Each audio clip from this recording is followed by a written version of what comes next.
Terima kasih. Mari kita satukan hati kita. Sebelum kita mendengarkan kebenaran firman Tuhan, marilah kita terlebih dahulu berdoa. Kepadamu ya Allah, Tuhan yang kami sapa, yang kami kenal di dalam nama Yesus Kristus. Tuhan yang kami sembah dan kami muliakan pada pagi hari ini. Secara khusus Tuhan, kami juga mau dibentuk, mau dikoreksi melalui kebenaran firman Tuhan. Sehingga kami tahu betul apa yang harus kami lakukan sesuai dengan kehendak-Mu melalui pemberitaan firman. Oleh karena itu ya Tuhan, kami mau diam sementara mendengarkan, menjadi murid yang baik. Dan bukan itu saja, tapi kemudian mau melakukan firman itu. Sehingga pada akhirnya kami akan diberkati lebih lagi oleh Tuhan. Karena itu Tuhan berbicaralah kepada kami, karena kami umat-Mu siap untuk mendengarkannya. Dan di dalam nama Tuhan kami Yesus Kristus, kami berdoa. Amin. Shalom.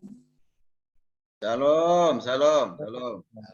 Suaranya bergema nggak Pak Pendeta? Ya, bagus, bagus. Bagus ya, baik. Oke. Terima kasih Pak Ketua karena diberikan kesempatan untuk membagikan kebenaran firman Tuhan pada pagi hari ini. Dan saya gunakan kesempatan ini untuk mengangkat satu tema, yaitu doa, tentang doa. Ya. Menghidupi doa. Terambil dari kitab Lukas pasal yang pertama, ayatnya yang pertama sampai dengan ayatnya yang ke-13. Saya akan membacakannya bagi kita sekalian. Lukas pasal yang pertama, Lukas pasal yang ke-11, ayat yang pertama sampai dengan ayat yang ke-13. Judul perikopnya adalah hal berdoa. Demikian firman Tuhan. Pada suatu kali Yesus sedang berdoa di salah satu tempat. Ketika ia berhenti berdoa, berkatalah seorang dari murid-muridnya kepadanya, Tuhan, ajarlah kami berdoa sama seperti yang diajarkan Yohanes kepada murid-muridnya.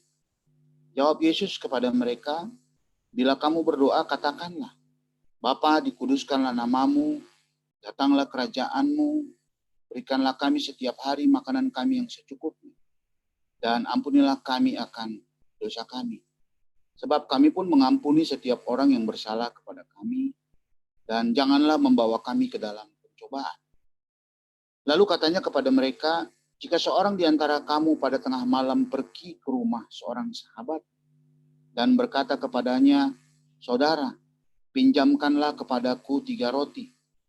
Sebab seorang sahabatku yang sedang berada dalam perjalanan singgah ke rumahku dan aku tidak mempunyai apa-apa untuk dihidangkan kepadanya.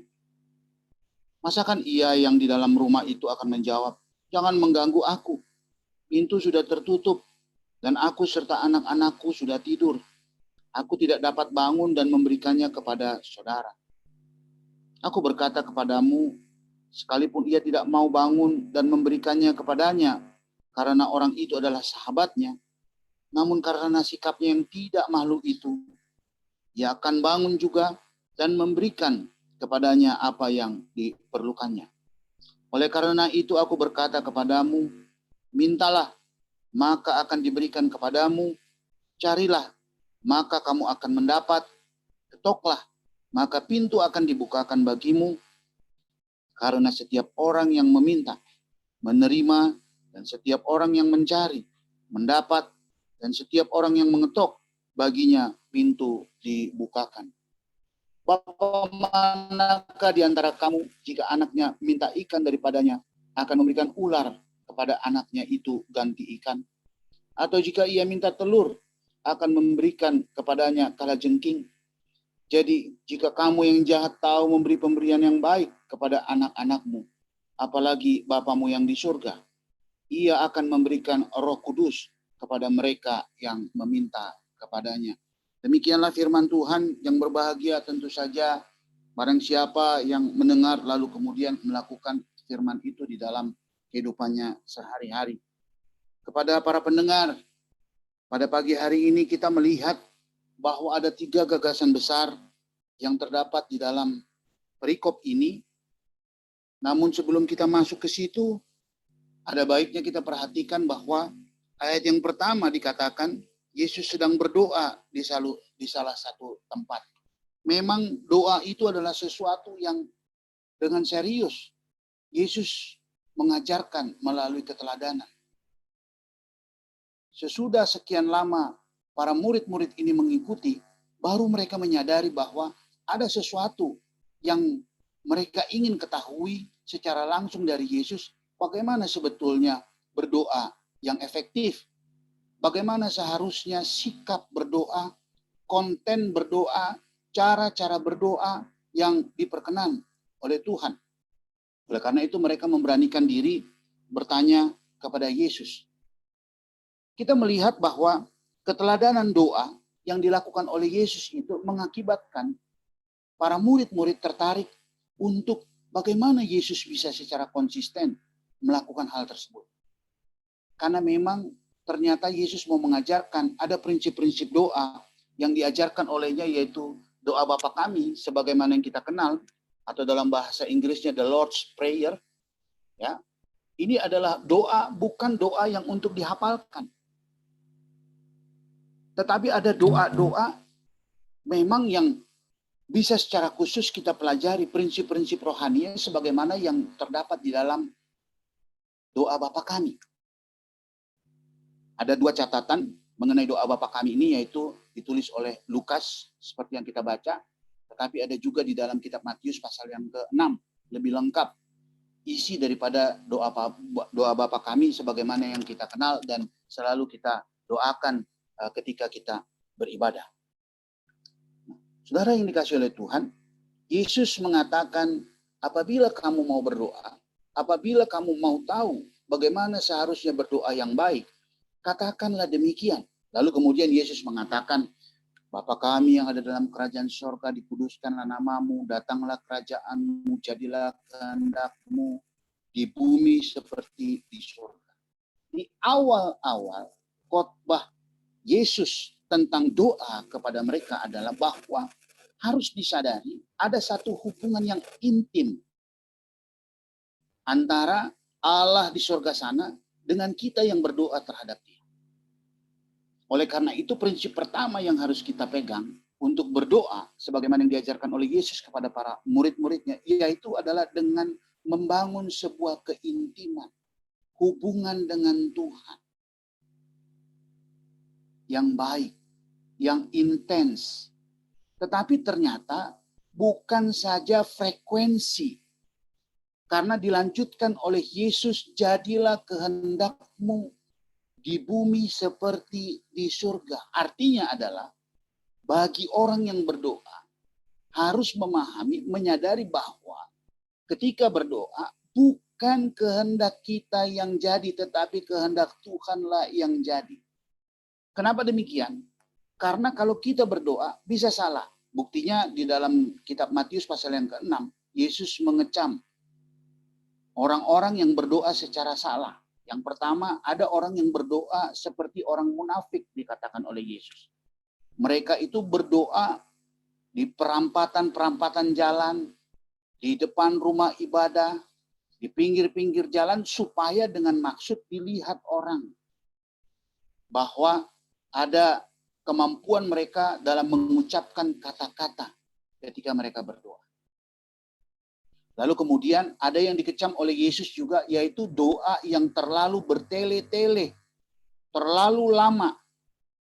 Seolah-olah dia mau menyampaikan sesuatu di dalam doanya itu dengan perkataan yang begitu sempurna, begitu lengkap, supaya jangan sampai ada sesuatu pikiran yang ada di dalam hatinya itu yang tidak ditangkap, diketahui, dimengerti oleh Tuhan. Nah, oleh karena itu Yesus mengajarkan supaya bukan saja intensitas, tetapi ada lebih sesuatu pemahaman di dalam doa Bapa kami itu, supaya kita sebagai seorang pendoa menyadari betul bahwa apa? Bahwa sebetulnya Tuhan tahu segala sesuatu yang dibutuhkan. Namun demikian, Tuhan mau supaya kehendak kita bukan yang jadi, tetapi biarlah kehendak Tuhan. Pertanyaan bagi kita pada saat ini, apakah kita berdoa dengan memaksakan kehendak kita? ketimbang bertanya kepada Tuhan, apa sebetulnya yang Tuhan kehendaki di dalam kehidupan kita? Apakah kehendak Tuhan kita sebagai para mahasiswa sudah melakukan yang dikehendaki oleh Tuhan? Prinsip-prinsipnya pasti logis. Apa yang Tuhan kehendaki bukan sesuatu yang berbeda dengan profesi maupun keadaan yang kita geluti pada saat ini. Sebagai seorang mahasiswa tentu saja Tuhan mau supaya kita rajin belajar, banyak membaca, penginjilan, lalu kemudian kegiatan-kegiatan kampus yang diberikan kepada kita, itu kita lakukan dengan sebaik-baiknya. Itu adalah kehendak Tuhan yang wajib kita prioritaskan untuk kita lakukan, supaya apa yang Yesus katakan di dalam awal doanya itu sungguh-sungguh terjadi, yaitu jadilah kehendakmu di bumi seperti di surga. Ataupun kita sebagai hamba Tuhan, sebagai seorang gembala, sebagai seorang dosen, atau profesi apapun juga kita sudah melakukan dengan sebaik-baiknya, yang terbaik yang kita lakukan. Ataukah kita masih setengah-setengah saja? Itu adalah sesuatu yang akan menghambat bertumbuhnya kerohanian kita, akan menghambat pemahaman kita tentang Allah. Kita akan mudah kecewa. Karena Yesus mengajarkan berikutnya adalah, berikanlah kepada kami makanan kami yang secukupnya. Kata secukupnya itu sepertinya bagi orang modern pada saat ini adalah sesuatu doa yang salah. Kenapa? Karena kita udah terlalu banyak dicekokin dengan keberhasilan, kemakmuran, kelimpahan, kesuksesan demi kesuksesan yang harus kita kejar. Apabila kita tidak melakukan itu, maka kita adalah orang yang gagal, orang yang tidak modern. Padahal Yesus mengajarkan, berikanlah kepada kami makanan kami yang secukupnya. Belajar untuk berkata cukup itu bukanlah sesuatu yang mudah bagi orang modern seperti kita pada saat ini. Cukup untuk prestasi, cukup untuk pencapaian, cukup untuk bekerja, cukup untuk belajar, cukup untuk segala sesuatunya. Kenapa? Karena ada waktu-waktu di mana kita beristirahat, kita dapat berkomunikasi dengan Tuhan. Dan selanjutnya bahkan ditutup dengan apa yang dikatakan oleh Yesus kalau kita lihat di dalam kitab Matius, ya, karena engkaulah yang punya kerajaan dan kuasa dan kemuliaan sampai selama. Jadi berdoa yang pertama, saudaraku yang dikasih oleh Tuhan, Bapak Ibu, para mahasiswa, lebih kepada hubungan kita dengan Tuhan harus kita bangun dengan baik, maka semua Tuhan akan cukupkan. Karena itu juga gagasan kedua yang akan saya mau bagikan, apa yang dicatat oleh Lukas, dia umpamakan di ayat yang ke-5 sampai dengan ayat yang ke-8. Saya langsung saja kepada ayat yang ke-8. Aku berkata kepadamu, sekalipun ia tidak mau bangun dan memberikannya kepadanya karena orang itu adalah sahabatnya, namun karena sikapnya yang tidak tahu malu itu, ia akan bangun juga dan memberikan kepadanya apa yang diperlukan. Jadi doa, kalau kita udah pahami tadi di yang pertama tadi, lebih kepada orientasinya kepada Tuhan. Yang kedua adalah tugas kita terus berdoa. Berdoa secara terus-menerus. Karena diumpamakan, apabila orang itu berdoa secara terus-menerus, bahkan dikatakan di sini, karena sikapnya yang tidak tahu malu itu, yang diumpamakan seorang sahabat yang datang ke rumah sahabatnya untuk meminta roti, meminjam, istilahnya di situ. Saya juga mau mengangkat kenapa Yesus menggunakan istilah meminjam di sini. Nah, ini juga berkaitan dengan apa yang kita minta itu sebetulnya. Ya, kalau yang saya maksudkan sebetulnya di gagasan yang kedua ini adalah frekuensi kita berdoa itu harus kita nggak boleh gampang menyerah. Terus menerus mendesak Tuhan dengan doa-doa kita yang kita lakukan. Misalnya kita bergumul tentang kampus kita. Misalnya kita bergumul tentang kebutuhan-kebutuhan dari kampus kita. tentang pelayanan kita, tentang orang tua, tentang apapun juga yang bersifat pribadi. Kita harus memintanya secara terus-menerus. Tetapi, kata seperti seorang yang sahabat yang berkata, saudara pinjamkanlah kepadaku 3 roti. Tuhan juga mau kalau misalnya nanti Tuhan jawab itu doa kita, itu bukan lebih kepada kepentingan diri kita sendiri, tetapi untuk orang lain. Jadi berdoa juga diajarkan di sini melalui perikop ini.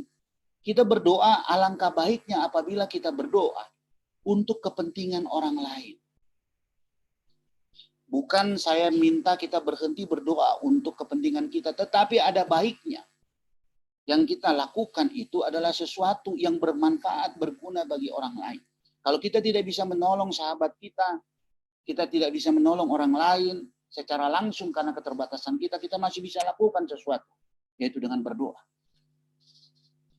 Berdoa untuk kampus kita, berdoa untuk buku-buku, berdoa untuk para dosen, berdoa untuk para mahasiswa-mahasiswa baru, berdoa untuk jiwa-jiwa baru, supaya Tuhan tambah-tambahkan, berdoa untuk pelayanan kita, berdoa untuk Bapak Gembala, bersama tim pelayanan, berdoa untuk keluarga kita yang kita tinggalkan di kampung sana, berdoa untuk bangsa dan negara, berdoa untuk pemerintahan, berdoa untuk orang-orang Kristen yang mengalami aniaya, seperti di Sulawesi Tengah, ada 4 orang yang dipenggal kepalanya oleh karena ketidakbermoralan satu kelompok yang menganggap bahwa ada kelompok yang berbeda dengan mereka layak untuk dibinasakan.